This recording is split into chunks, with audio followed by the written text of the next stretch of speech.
I would very much like a soft light here, like a nice big old softbox would be great, just so I don't have raccoon eyes. Hey, my name's Saint. I'm here with Daddy, and we're gonna get into it. Yeah, man. Pleasure being here. Thanks for agreeing to come and suffer with me today, I guess. Right, our first time? Yeah. So what brings you into this seat today? Well, like you said, you couldn't Google me, so I guess I should try to make a name for myself if I'm going to be an artist, Yeah, we got to get you out there. I got to start putting myself out there. Where was your voice when you first started, into your first foray of art, and then where are you now? Where's your voice now? What do you feel? I don't know. People around me and my family, even my first and second grade teachers, they said, you're an artist. And coming from the countryside in Portugal, that obviously stuck with me because this is not a place for artists where I came from. But so you grew up in Portugal? I grew up in Portugal until I was 8. I was living in the country, with farm animals. And you were making sculptures out of poop, and they were like, yeah, this kid's got it? Or well, at that time it was just two-dimensional art sketching, and yeah. Not giving any of your future endeavors or projects away, but what are some of the pieces that you created that were like, all right, I got this out. This is what I wanted to say. And I'm hoping it's being received as such. And was it received as such? And if not, how do you feel about it now? So when I create a piece, I have a specific idea in mind, but I always try to have more multifaceted to a piece. So I'm hoping that each person that views it gets something different than I had intended.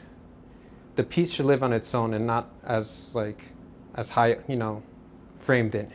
That's, I think, the beauty of of sculptures, because when you as a viewer can move around, you're not framed to see a photograph and this is the perspective I want you to look at. This is what you should be looking at, and that's how I framed it. That's how I looked at it. That's how I want you to look at it. In sculpture, you're free to walk around, see the different lines, how they interact, and lines change as you move. The material changes because the light changes. It's a different thing, and that's something that I want the viewer. So even though I have a specific idea to get across, I don't expect everybody to get that specific idea, and I hope that they get other ideas when they view it. Yeah. Do you want to get into some of these slides, or?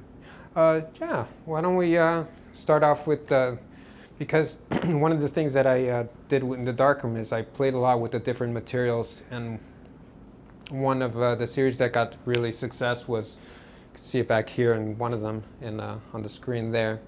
It's when I started doing large format Polaroids. So it was type 55. This is stuff you can't even get anymore.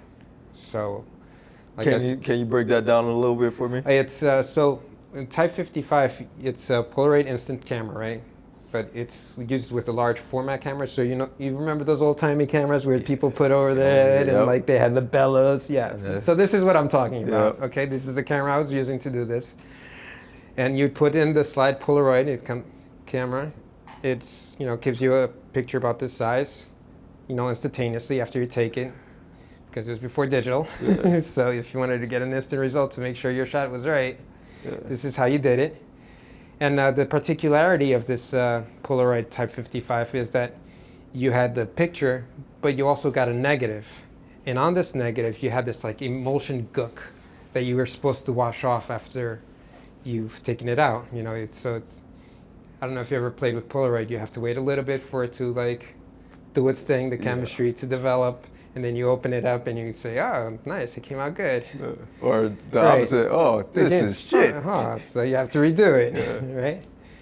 But with Type 55, you would have this negative and you'd wash it. And I started thinking with negatives, what's important is the density, not necessarily the shading is caused by the density. So when you put the negative in a projector, whatever is blocked off by the density of that's what creates the lights and the forms and creates your image. So by leaving this guck on it, and this is a black and white film, by the way, I would take it and color print it, and because it had these different densities and like the gook on it, it would give me different colors, and I would like play around with the darkroom and like the color saturation, and you have the primal color, you know, the cyan, magenta, and yellow to like mix around, and you try to find a good balance to like work with that image, and that was, you know, that was something that nobody else had done at the time. And you know, you get these really like interesting results, and it's always different. And that sounds so cool, man. Yeah, and it was a very cool, you know, kind of series. Yeah. Now, was that one of your earlier? This was around SVA time. So this is when I'm learning color printing and techniques and whatnot. Now going into this piece here. Yeah. Which is so. You know, being a photographer and then going on to movie, you can't ignore Edward Muybridge. So, I don't know if I'm not familiar. He first started off doing, like, he made a bet with the governor of California, I believe, in saying that when a horse is in full gallop, all the hoofs are off the floor. And nobody could prove that because nobody could snap a shot at the right time. So he made up this ingenious idea of like, wire trips. As the horse would run across this kind of pathway, he put wires that would trip the camera to shut off, you know, as it ran across. And inadvertently, he created the first like moving pictures, because when you take all those images, want to, you know, kind of like flip through them quickly, you get a moving image, you know. So he's like I would say the father of like film, you know, but he was a photographer, and he went out to make this Is he widely recognized as the father? I think so. I would think so. Yeah, I would assume so as well. Yeah. But he went on. He didn't think about making film, even though he's in California. He made a bunch of series. He took this idea and applied them not only to animals, but he also applied them to humans. And this is one that caught my attention. I think that there was something profound in this kid. He's obviously like a teenager who's had to like adapt to being an amputee, and you know, he still has to go about and figure out and to survive, to live, and to get on, you know, do a simple act as getting on a chair. You know, there's something, I think, the metaphor there is very strong. You know, this sculpture is, you know, kind of like putting in 3D, so you can kind of like really get the sense of like the movement and the power required to, you know, adjust. But would you say this is the first time you like translated photography to sculpture? Yes, on this kind of a scale, yeah. I think so. I took this idea not just because for amputees or handicapped in general, like they have to kind of adapt and make do with their circumstances. I think it's a general idea to everyone. And I think when I was creating this, I'm actually thinking of like our future generations and like how we are evolving as humanity, you know, with climate change and everything. We're kind of like undercutting our future generations. We're going to have to adapt to it, but you know, a lot of things are going to be lost. You know, we're losing God knows how many species every year, you know, that are going extinct. So we're just going to have to make do. You know, if environments collapse, you know, we're just going to have to make do. If we have all these kind of catastrophes, we just have to make do. And it's going to get worse and worse, and the future generations are just going to have to adapt. There's no face to those people. It's just like all those people are going to have to adapt. Now, I understand that when you're creating and when you're just making these pieces, you're thinking about humanity and what it does and what you're trying to say to them. But what do a lot of these works do for you? What do they mean just solely for you? It gives me peace of mind. I mean, for me, the process of making it is very meditative. I, you know, get into the zone. But aside from that, it also lets me know that I try to do my part. I am just seeing the things passing by, you know. but I'm not just impartial to it. You know, I do have things to say about what's happening, and I think it lets me know that I at least tried to say something, did my part within my means, what I, within my skill sets. And this next piece. Right. So I've taken the same idea, but I was playing around with that ball is about the size of a cannonball, and it talks about the cost of war. So many people come back from war as amputees, especially nowadays because they have all these body armors. So it's talks about the state of humanity, not just climate, the wars, but it also talks about the future. Nowadays a guy that's amputated and has those prosthetic legs can outrun the fastest man. They actually run faster than using your own legs. So technology is evolving. So yes, we will be undercut in our humanity, but we're also becoming more cyborg. Like we're incorporating more and more technology in our bodies. And so that's kind of like talking about the evolution and the way that we are moving on this kind of like path towards being cyborgs. This is in the States, or this is still in France? This one I made here. This is one of the first pieces I made at Gardenship, and it's here in my apartment. What materials did you use to make that? It's cast iron and steel. How'd you go about molding that? It's a burnout mold. So what it is you take foam and you carve it to the shape you want. You then pack the sand all around, making sure that you leave the air vents in, and you pour the metal in, and eventually you break the sand open and see what comes out. And this is what came out, and you were pleased. How much did you have to tweak? There was a lot of grinding and sanding, and there's a little bit of welding in there. But there's still a lot of grinding to work. It seems like these amputative pieces, you were trying to get a message out there. Who were you trying to speak to? Now, I know you said perseverance, that was... Right.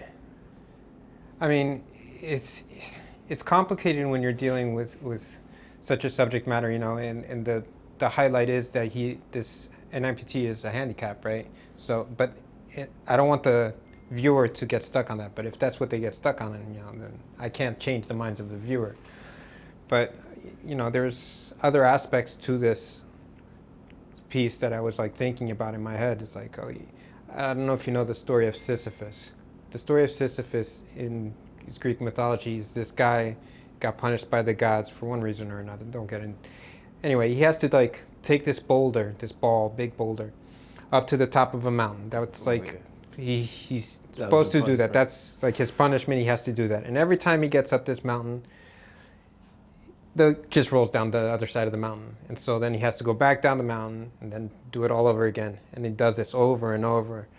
And that is also like one of the meanings behind this is like the Sisyphean kind of like idea of like that's life. You just kind of do it and then do it again and then do it again until the end of your days. And then it's just constant like pushing that boulder up, making do, however you can, only to be let down, and there it goes again. Then you have to pick up the pieces and try to get back up again. And even as a handicap, or no matter who looks at it, I think that's one of the things that I was trying to get through. I don't know if it does, but no, I'm not saying that. It sounds like you're opposed to technology. Oh no, I'm not opposed to technology. We're obviously going to need it to get past this. But it has affected you, such as print turning more digital, like. Right. The advancements of technology has taken something away from the beauty in a lot of these aspects. Right. How do you feel about technology?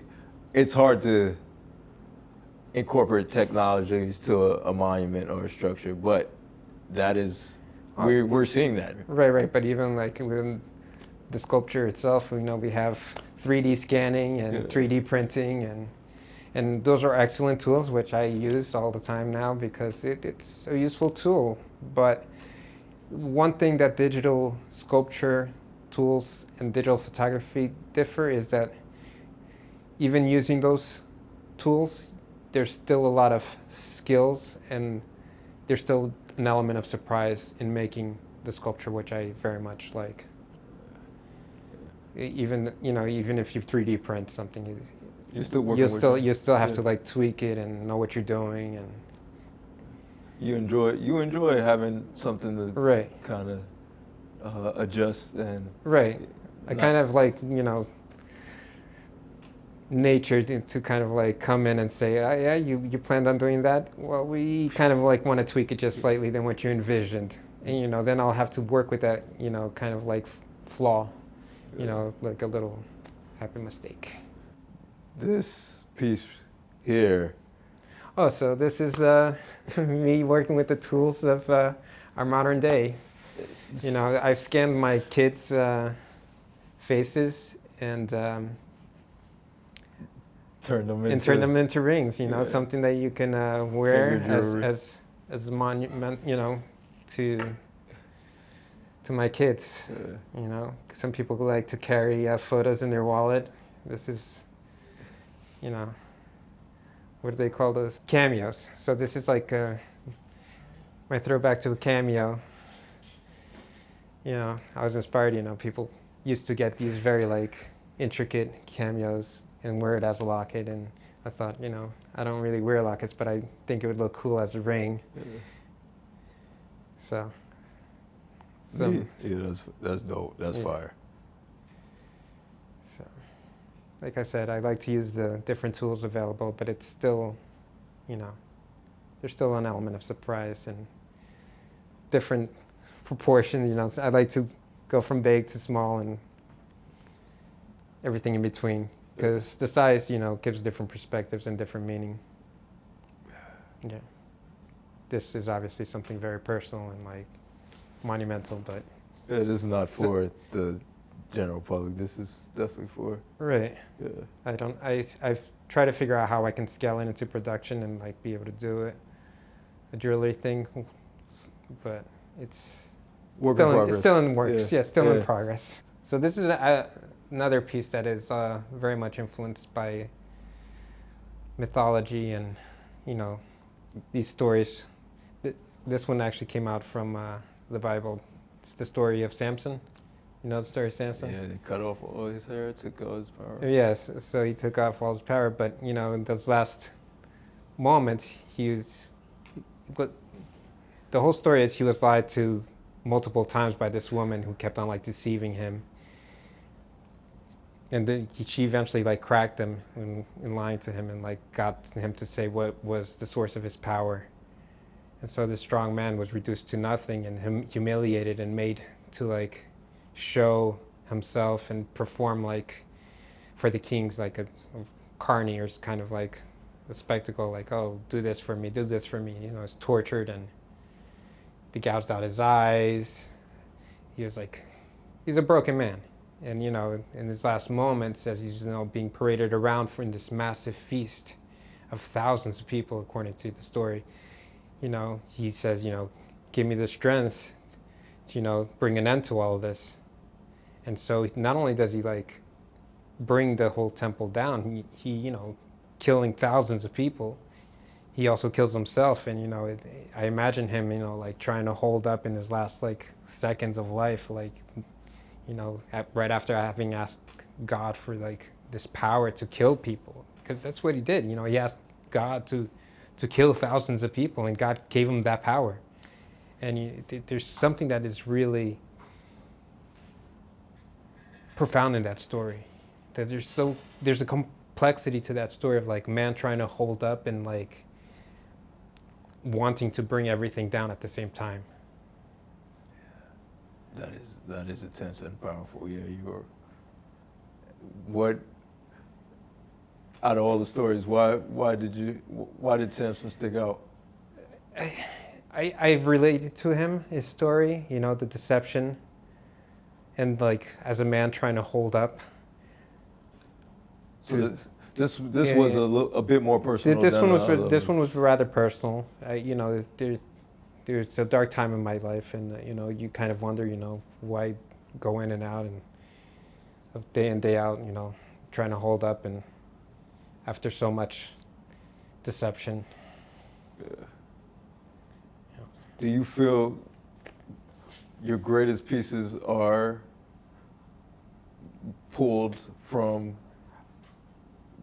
what's going on in your life? I think that what I've experienced in my life, I then also take what I know from literature and try to look for parallels, as if there was like something that could have forewarned me in literature. And I think that many of the stories are meant to kind of teach us, and we just kind of miss the point. So whenever I like feel something that I connect to, is, you know, it's like, hey, let me draw on from that story, because that story is universal and everybody's heard of that.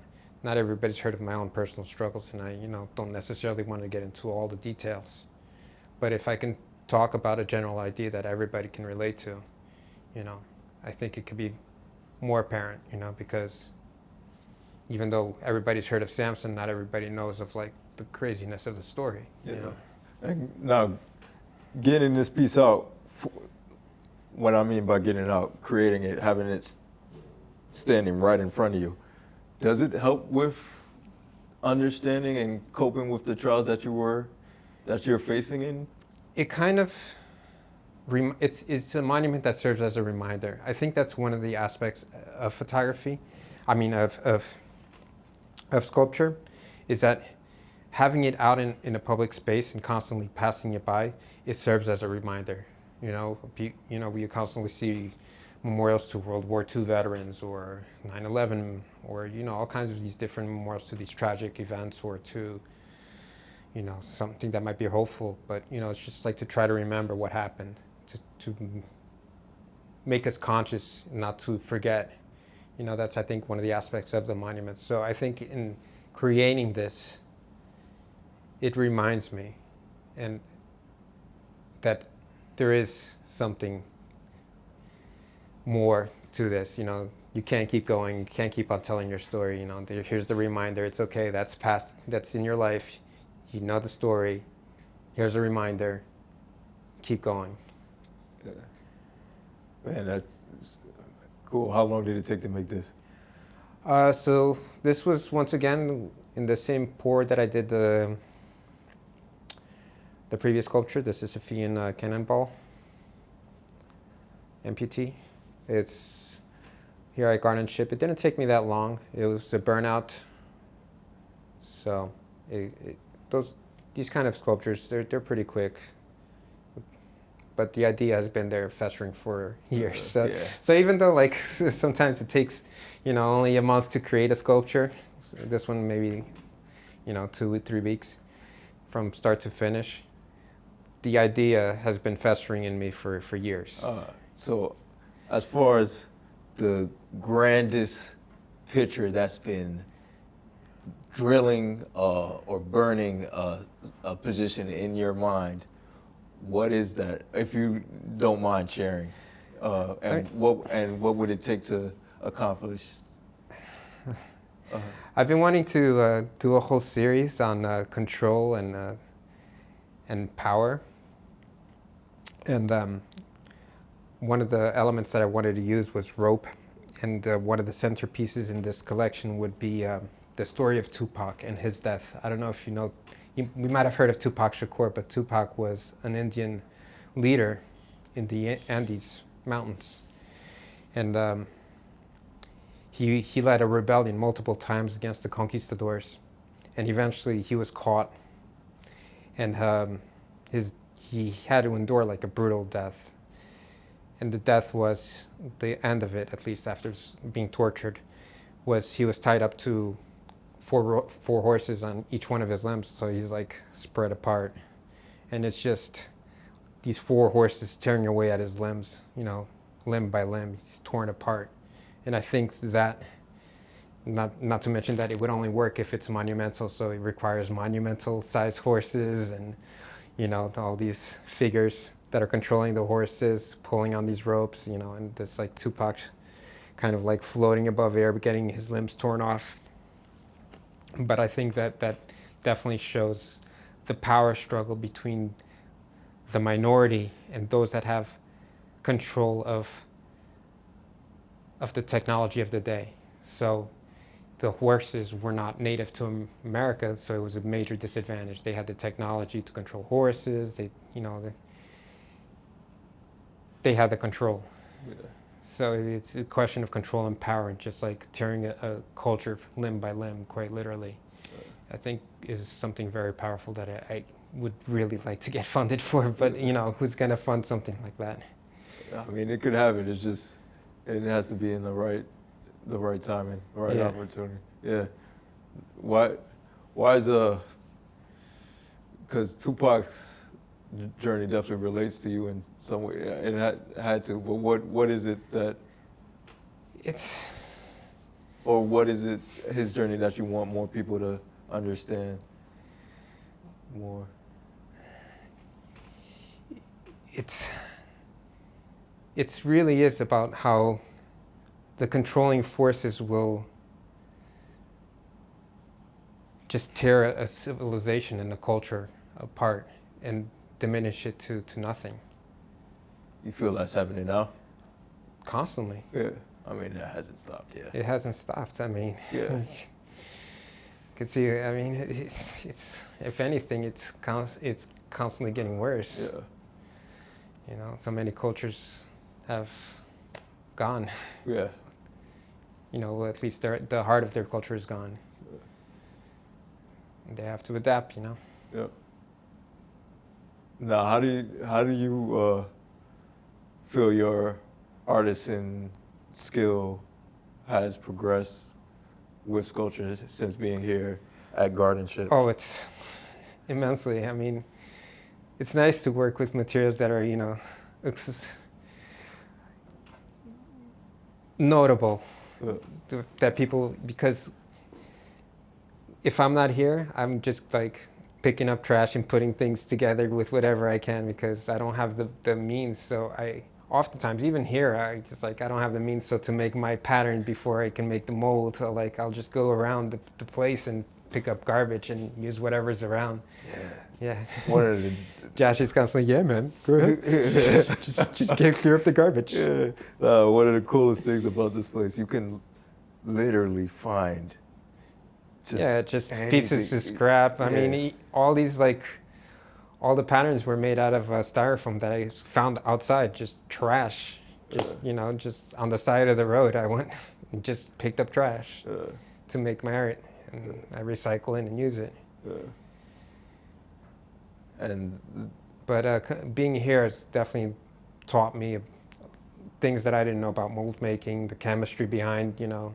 Before I was just making green sand, now I'm using all these kind of epoxies, you know, even though it's not necessarily the greatest thing for nature, it definitely helps out in making certain things that I wouldn't be able to do with normal green sand. And you've gotten to experiment a bit more. Right. I can experiment more. Yeah. Do larger things that I couldn't do otherwise. My welding skills have definitely improved. Does having all these tools at hand, what does that do for you as an artist? When I come in here, it's, you know, my lights are, you know, I'm like a kid in a toy store. I'm constantly learning new tools and thinking, what? I didn't even know that existed. So I'm constantly, you know, seeing new toys that I didn't know how to use, or let alone know they existed. So and you're not only inspired by the tools, you're inspired by the other artists as well. What are some of your favorite pieces that have really been thought-provoking for you and made you think, oh, I want to do something along these lines based off of this? Or does that not happen? No, it does. I enjoy seeing the Greek and Roman art, the figurative art. I mean, even the Renaissance remaking of Greek is very inspiring to me.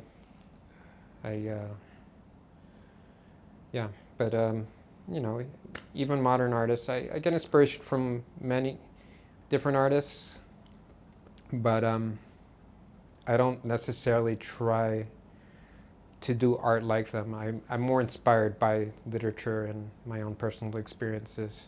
And even though a lot of things I'm creating now resemble, like, you know, the classical ideals of figurative sculpture, that's not necessarily what I intend to do throughout my career as a sculptor. I have and have done already like things that are a bit more abstract and intend to have more aspects to my sculpture than just figurative. And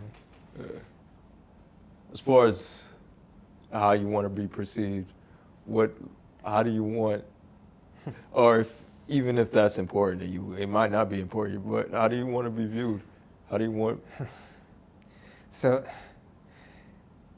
there's this beautiful song that I was probably one of the first songs that I learned in classical guitar when I went to study music, and it was Anonymous. It's probably one of the most well-known guitar pieces, and nobody knows who written, but you hear it and it's beautiful. It's, you know, it's a beautiful melody. I wish I had a guitar for you so you could play this right now, because I'm curious. But the fact that not knowing the artist, does that change how beautiful the melody is? No. You know, the only reason why I think I started signing my work, for the most part, none of my pieces are signed. Like, I don't care if, you know, people know who the artist is. I think that the art should live outside, you know, and be its own thing. I don't necessarily want to think about Jackson Pollock or, you know, the artist behind, you know, the painting, or the controversy behind Michael Jackson when I'm listening to his song. I want to have the separation between art and artist. I know it's a little hard to do, yeah.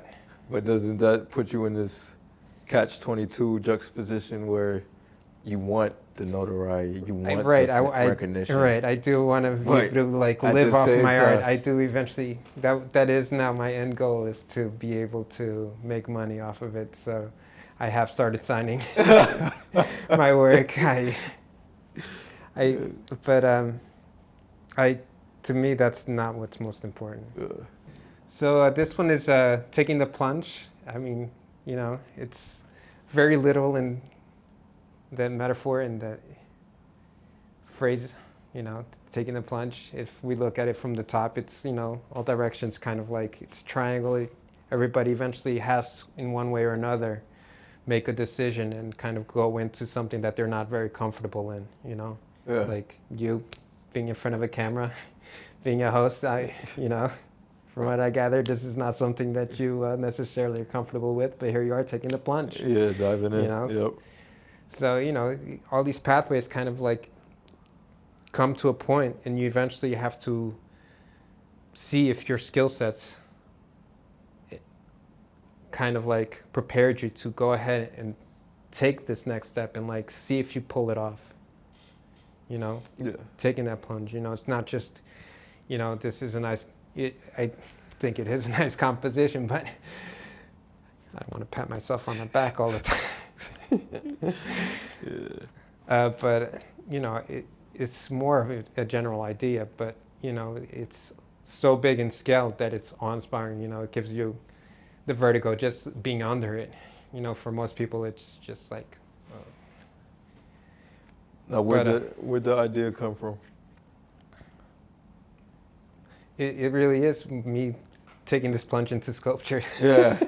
I figured, you know, this is a good place to start. Why not? Yeah, oh man. But you've been in sculpture for a while now. Yeah, but this is a major leap in me saying, you know, I'm sticking to it. This is what I want to make my life, and this is what I want to pay my bills, instead of me, you know, doing these side jobs and teaching and, you know, doing the art on the side. I want art to be my main focus, and it's hard.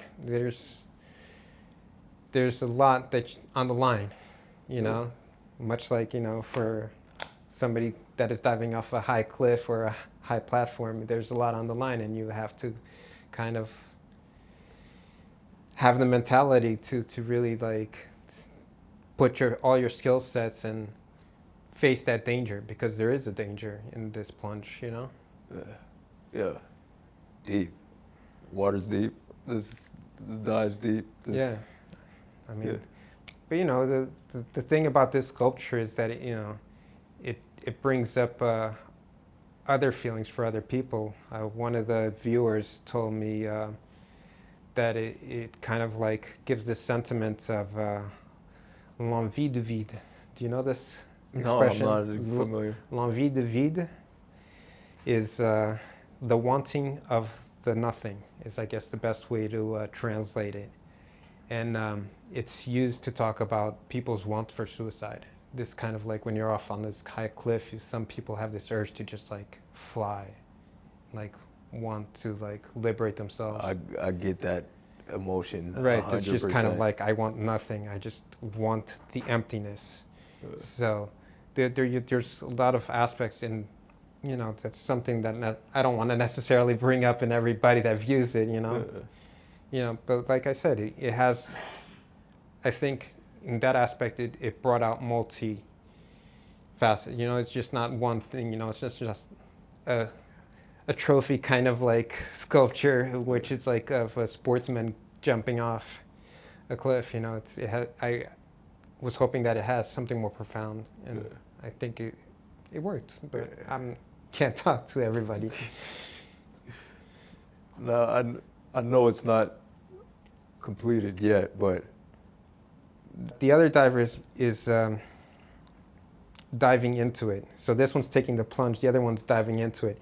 And it's more of like the bracing of the impact and going onto this kind of like other world. You're kind of like right at that moment of impact, and you enter this other world and you just don't know what's on the other side, right? So the other one's like taking the plunge, but the other one's just like more of like bracing for what's coming. yeah. So, you know, I mean, I didn't intend it, but it is also like a bit the aspect of like what's on the other side when we go. Yeah. Yeah. Yeah, Like what's at the bracing end of yourself. Yeah. No. We don't know what's on the other side. No, we don't. And anyone who's been to the other side hasn't been back to tell us what. Exactly. Yeah. So we just brace ourselves, but it's inevitable. I really do look forward to all the things that you're able to cultivate and create and bring together in the future. But, Well, it's always, like I said, it's always a pleasure to be with you, hanging out with you. You're such a great person, great character. Yeah, you know. we could cut that out. No, but hey, no, man, you are. It's always nice seeing you. Yeah, I appreciate that. Such yeah, that doesn't make this time in front of the camera any yeah, easier. but Daniel. You're such a lively person that brings cheer to me. Oh, thanks, Daniel. I mean, I don't know if everybody feels the same, but you definitely bring. Whenever I see you lighten up my heart. You know. Oh man! All right, he's pouring it on. Thank no, man, it's viewers. true. Thank you, our people. Cheers, I appreciate man. you. Yeah, cheers. Well, nah, seriously. Thanks again for the time. Thanks for having me.